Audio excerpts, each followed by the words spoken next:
วันที่25เดือนกันยาผ่านมากองพัน409กองพลที่2ได้จัดพิธีรับฟังการเผยแพร่เสื่อมซึมมติกองประชุมใหญ่ผู้แทนสมาชิกพรรคครั้งที่6ขององค์คณะพรรคกระทรวงป้องกันประเทศโดยการเป็นประธานของสายพลจตวาคำดีไสยวงศ์เลขาคณะพรรคหัวหน้าการเมืองกองพลที่2มีคณะห้องแผนกการที่เกี่ยวข้องคณะพรรคคณะบัญชาพนักงานสมาชิกพรรคนักรบทั่วกองพัน409เข้าร่วม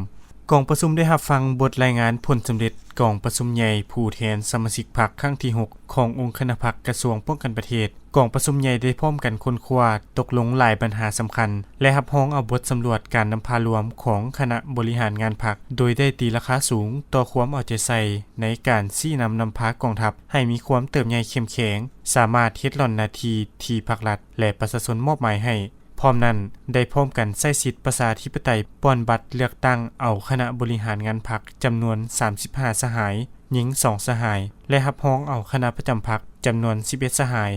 การจะตั้งเผยแพร่เสื่อมซึมในครั้งนี้เพื่อเฮ็ดให้มติของประชุมใหญ่ผู้แทนสมาชิกพรรคครั้งที่6ขององค์คณะพรรคกระทรวงป้องกันประเทศได้รับการจัดตั้งพันขยายอย่างทั่วถึงและยั่งยืนถึงผลสำเร็จของการจัดตั้งดำเนินกองประชุมใหญ่ทั้งเป็นการจัดตั้งพันขยาย4หน้าที่ใหญ่สรุปแผนงานขององค์คณะพรรคกระทรวงป้องกันประเทศก็คือมติของประชุมใหญ่ครั้งที่6ขององค์คณะพรรคกระทรวงป้องกันประเทศเพื่อเป็นการศึกษาอบรมการเมืองนำพาแนวคิดของพนักงานสมาชิกพรรคให้มีคุณธาตุการเมืองหนักแน่นมีระเบียบวินัยเข้มงวดและปฏิบัติข้อกำหนดกฎระเบียบของพรรคสามารถเฮ็ดสำเร็จหน้าที่การเมืองของพรรคในระยะใหม่โอกาสนี้